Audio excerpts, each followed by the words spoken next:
Welcome to the chair with Clora Shea.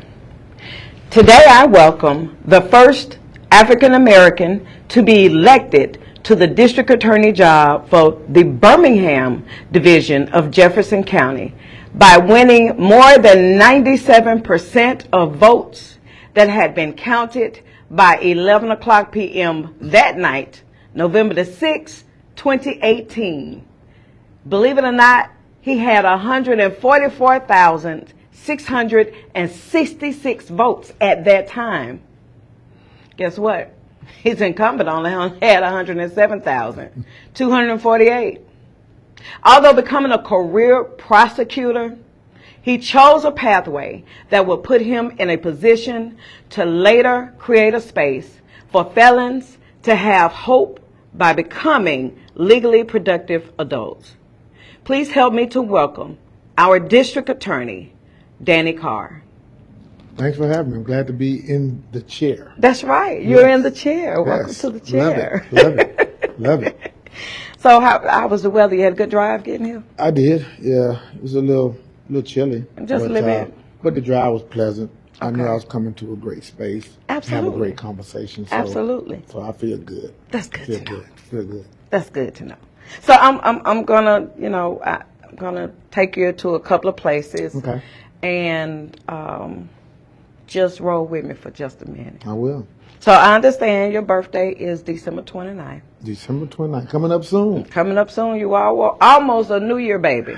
Close. And a Christmas baby and too. And a Christmas baby. Yeah, but I figured I didn't want to be born on Christmas. I know. And then I figured everybody would focus on New Year, so I decided I'll come just before in between. So I was making decisions even before I was born. And you've been making entrances even before you were born. Yeah, that's right. That's a good thing. That's a good thing. That's right. Well, it's something when you have the type of family that you were reared in. Right.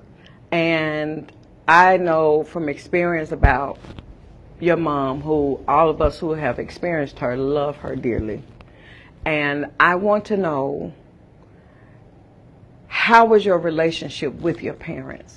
My mom, obviously people who know me, I often say I'm a mama's boy. Anytime that I get an award or get any recognition or have to give a speech in front of a crowd, I always say, my mom should be here instead of me, because without her sacrifice, tough love, right, discipline and guidance, I wouldn't be where I am today, because oftentimes it's said that there's nothing good come out of ends, right?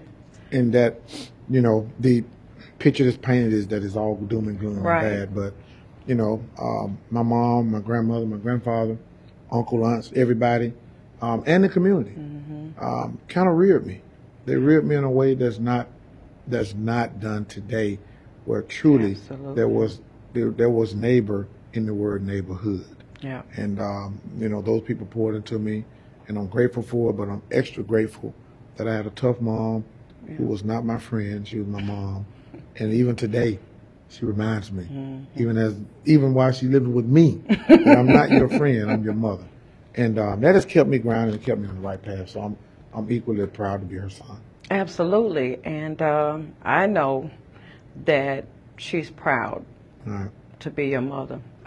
Any mother would love to experience the growth of a son such as you, the way you have created your own lane, as we were talking about, and you travel at your own pace, but you've been successful in it.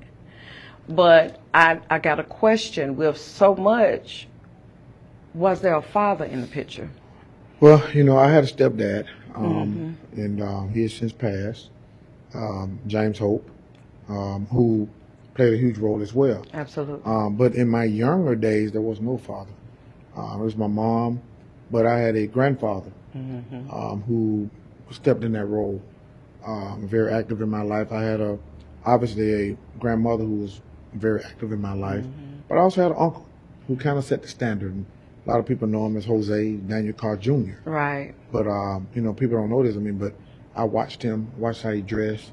I watched how he carried himself. Right. I watched just, the extracurricular activities he was involved in, I wanted to be involved in. So he was kind of de facto a father from afar, because, we weren't the same age, but he wasn't that far. from my age. So, I had someone to look up to and someone to kind of emulate. Absolutely. And, from a man standpoint. Perspective, yes. And he was that person. That's phenomenal, because we hear so much about our young men not having fathers or father figures. Right. And for me, it's very important because I was a daddy's girl. It made a big difference in my life to have my dad in my life. But for a man to not have a male figure to emulate, it kind of, unless you are blessed with the psychology to push through, it kind of leaves them at an empty space. It does. And I will say this, that not only the men who directed my life, whether it's my grandfather, my uncle, but I can say this too, the coaches at the school. My mom got me into sports early. Right. Basketball was a sport of choice, but I played football, I played baseball. I ended up falling in love with basketball, and I had coaches who, I would see every day, I would interact with every day at school. And they taught me, discipline and sacrifice. And, if someone is over here working for 3 hours, you need to work 4 hours. All that stuff I carry into my professional life. But those men were also, college educated, in a college fraternity.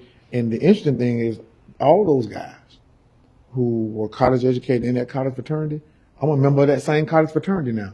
So, you never know who you're affecting. Absolutely. Every day. So those men and those basketball coaches, some of which are still coaching today, just played a huge role in my life. Well, I truly know that our communities are grateful for them being available, making themselves available. Absolutely. And I say that because it's like we still need that in the schools. There are not as many men that are active teachers or active coaches, the janitors. I know when I was growing up, you had to respect the janitor the same way you respected the principal, because everybody in the school were educators. They might not have been titled teacher, but you could learn something from everybody. I agree. And I have seen how much of a difference it makes to have men around every day that were positive. Yeah. And I appreciate that. Men who were positive. That's the operative word. Men who were positive, men who make sure people understood that the standard was the standard. Yes. Right? My mom, there was no room for excuses. Right. There was no room for feeling sorry for yourself. Right. Allowing your circumstance to dictate your future. I tell people that all the time, is that I walk the same streets. Two of my best friends are in prison. The only difference is that I had the courage to be successful. People don't understand that takes courage. It does. It doesn't take courage to walk around with a gun and be a fool or an idiot in the community. That's just a fool.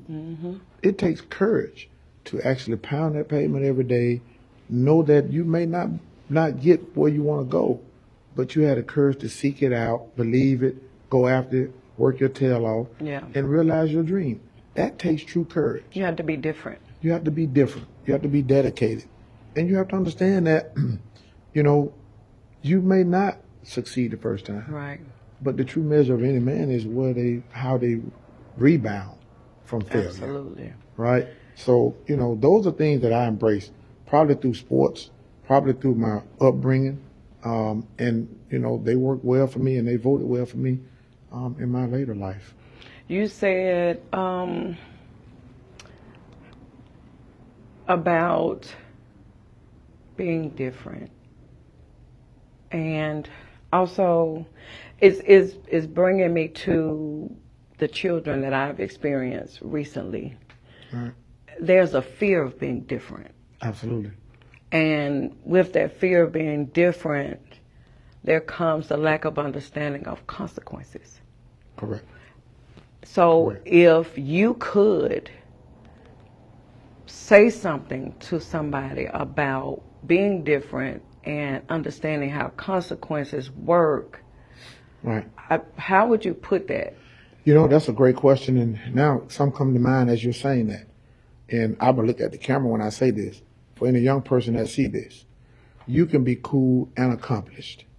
Yeah. I'm going to say that again because sometimes that goes over people's head. You can be cool and accomplished. What I mean by that and what you're really getting at and what I'm thinking is right now it's not cool to be educated when you're an African American and you're young. Right. When you see somebody that talks with the correct vernacular, they say, oh, he or she think they white, or he or she think they more than everybody else. That's it. But that same person will be more accepted if they can talk that slang. See, that's how we're fooled. But we need to understand that you can still talk the right vernacular, be respectable, use the term yes sir, no sir, yes ma'am, no ma'am. Stay in school, get a hell of an education, and then set yourself up to be cool and be accomplished. And the guys that I knew or hung out with who didn't do that, but now when I go to St. Clair prison and speak out of prison, those same two guys that I looked up to all the time and I thought they were the coolest guys in the world, now they stand up and they have to walk over to me chained to their hand and feet with tears in their eyes saying, man, we wish we had done what you did. We wish we had the courage to be successful. We wish we had stayed in school. But now we're here for the rest of our life, told when we could eat, told when we could sleep, told when to shower, because we were fools and didn't know it. So anybody that see this need to understand that you can be cool and accomplished. Yes. And to me, being accomplished, being able to take care of your family, take care of your kids, take care of yourself, that's cool. And that's also an accomplishment. But, you know, in order to, me thinking, in order to be able to even process being cool and accomplished, you have to understand you still would need to be a good follower. Absolutely. You know, you can't be a great leader unless you are a great follower. And I know that can be taken so many different ways. So what I mean by a great follower is learning how to take information given to you, take out what you need that's positive, what you can use, regurgitate what you can't, and use the information, grow on it, and then give it to somebody else. Absolutely. And that's how I do with my children. I teach them, you know, whatever you choose to do, as long as you are legally productive as an adult, I won't complain about it. Right.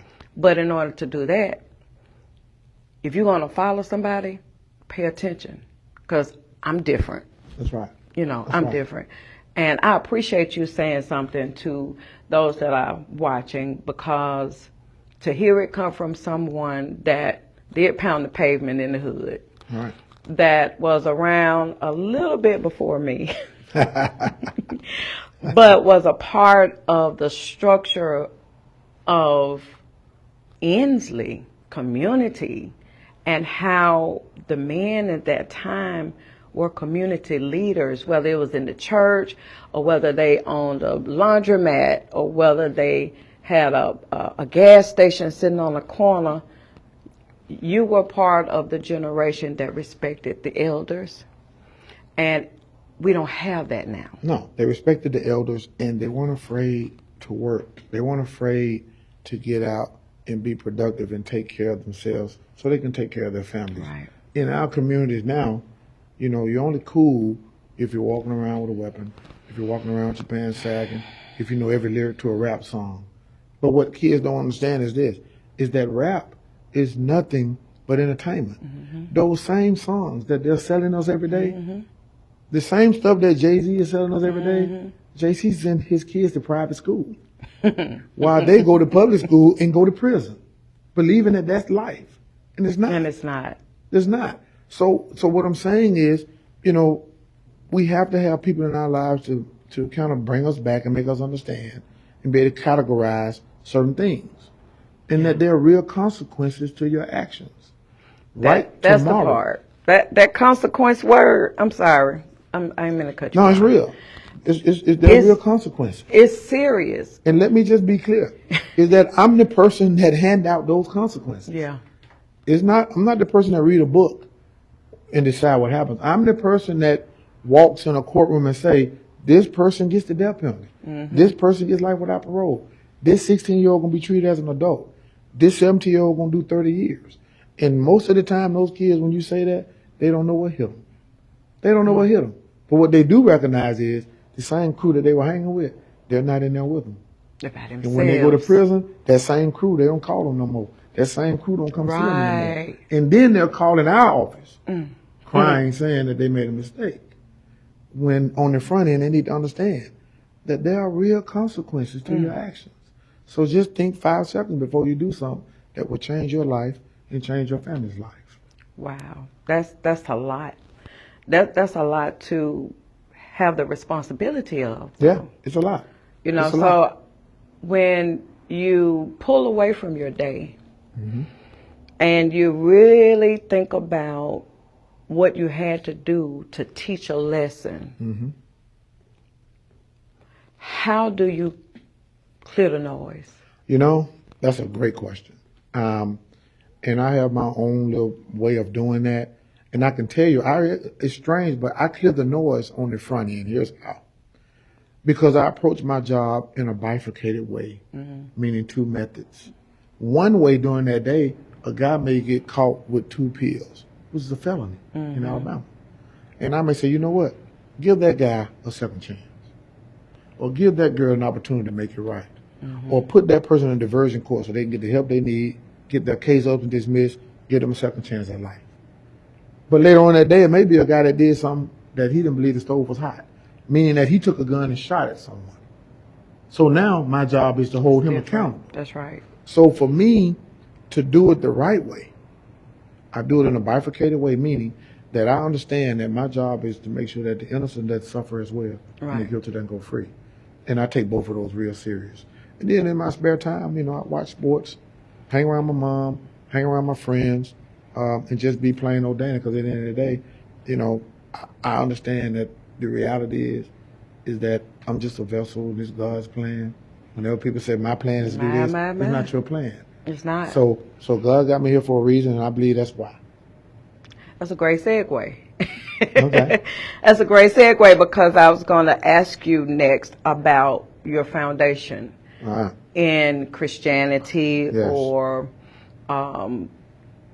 where do you receive your foundation from? Well, you know, it keeps you centered with all of this. That's a big responsibility. Yes, you know, obviously there's not a day or a moment, maybe every 2 or 3 hours, I just say a prayer sometime to myself. But at the same time, I'm a member of Macedonian Missionary Baptist Church in Ensley, where, you know, Dr. W. Norwood is still our pastor. Right. He has been, he's been at Macedonia now 80 years.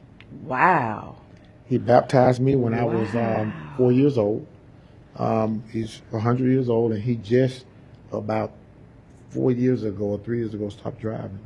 My God. So when people don't believe that there is a God, you can look at that man of God who was at my particular church that long in a church. That's a blessing. So being able to stay in my same Baptist church, around the same church congregation, around the same pastor, around the same pulpit, you know, it keeps me grounded.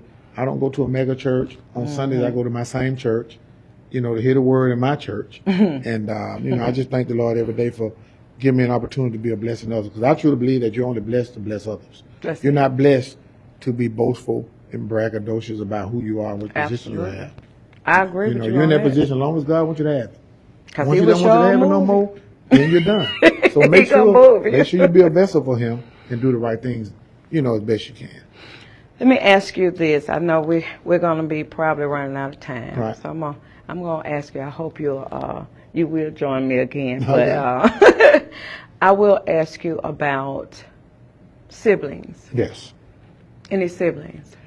You know, my little brother was murdered. And oftentimes, you know, I don't talk about it. Right. But he was murdered. And obviously he's one of the best guys I've ever known in my life. You know, when people find it strange when I say I'm at peace with it now, but I am, and the reason why, and I tell people all the time, is because I believe in the afterlife, and I do believe that, you know, there's a better life there, and that he's there thinking to himself, man, dude, you don't know what's up here, you know, so he is enjoying himself, living a great life, and placing a table for me to come to one day. So I'm at peace with it, but yeah, I have a little brother, he was killed. And people ask me all the time, does that interfere with me being the DA? And I tell them, it doesn't, but in a way it does, because if you kill somebody, I'm going to try to put you under the prison. Right. It's just what it is. But I do know from experience that you have something tangible that you honor him with. Yes. And I was blessed to be in there for a little while. Yeah, my barbershop. Your barbershop, you right? Know, he used to love the barbershop. And yeah, you actually ran it for a while for me. And, and it's called D&J's, Danny and Jackson's Barber and Style. I was there today, actually. And, and it's just something that just reminds me of him. It's something kind of to honor him. And it's something that to keep his legacy going. And so, I'm proud to have that opportunity. I appreciate that. And the barbershop and the beauty shop, that's something that's used to stabilize our community. Absolutely. That's where a lot of great conversations were made. So that's where this show actually derives from, because of conversations with me standing behind the chair and listening to my clients. And in the beauty shop and the barber shop, you talk about everything. Absolutely. I mean, that is everything. Everything. And most of the time, people, the first person that people talk to about most of their problems, people think it's the pastor and all that. It's really their beautician or barber, or their favorite bartender. That's it. But either way, those barbers and beauty shops, that's where the conversations occur. That's where the strategic planning sometimes occurs. Yes, absolutely. And that's where movement starts.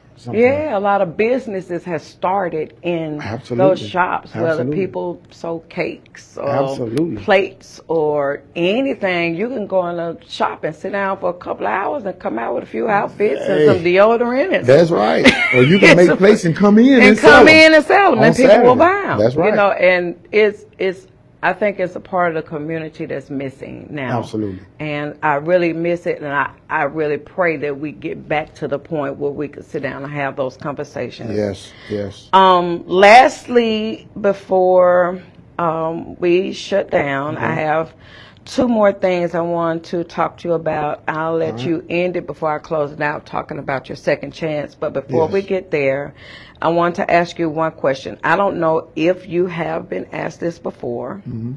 However, do you have any regrets, or are there any challenges that you faced while building your career that you wish maybe you could go back and make one little change, like if there was a genie in a bottle or something?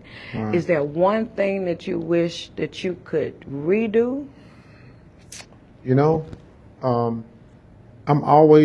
one thing is a tough question.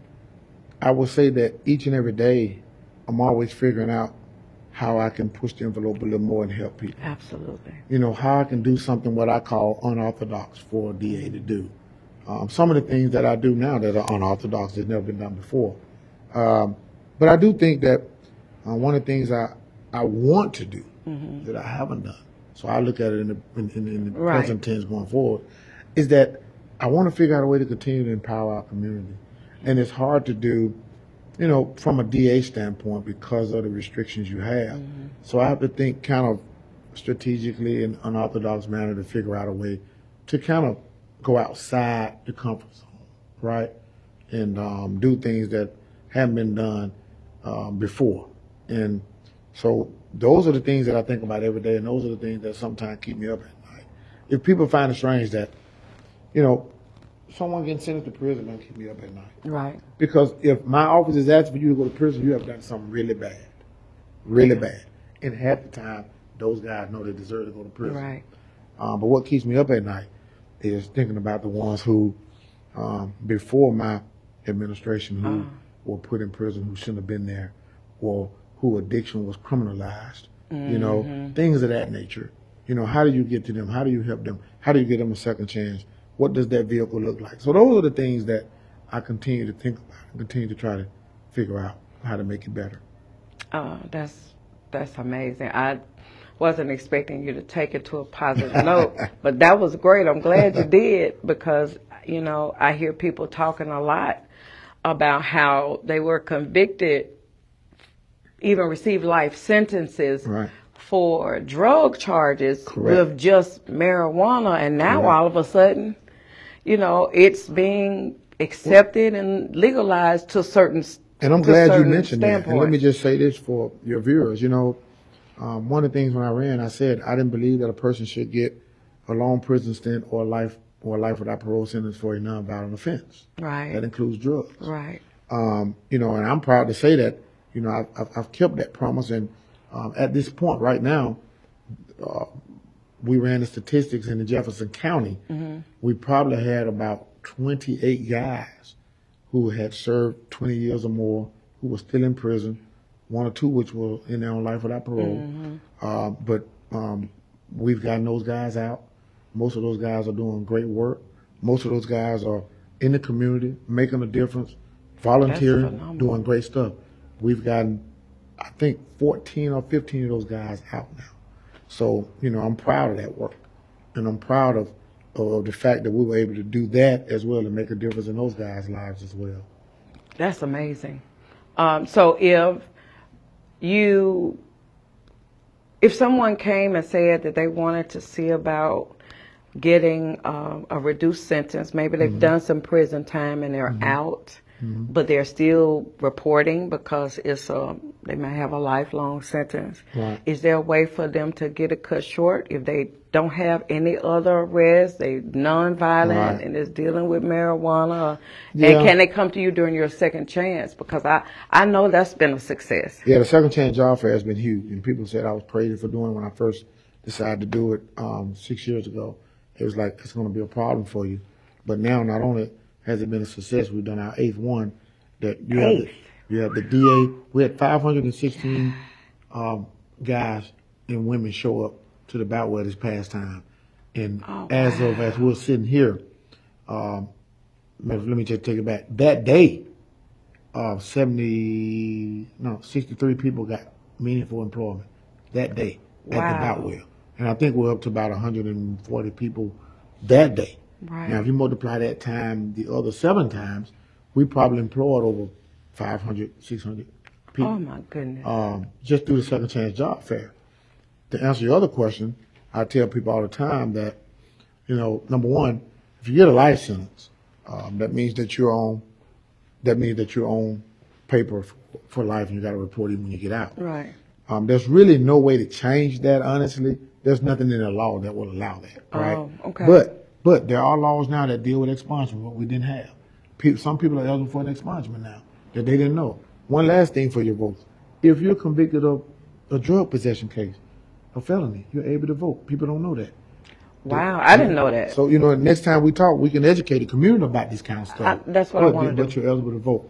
And lastly, you know, we do, when people are in nonviolent cases, got an extended sentence, mainly has served at least 20 years. They're older now, they've been in prison that long. You know, there's a vehicle called Rule 32 that we get involved with. And most of your viewers will know what that means. A lawyer files Rule 32. If we look at it and we'll agree to it, most of the time a judge will agree to it and let them out. But again, the key to it is nonviolent. Nonviolent. I really appreciate you today. Absolutely. Danny, it's a pleasure. And also, I'm proud of you doing this.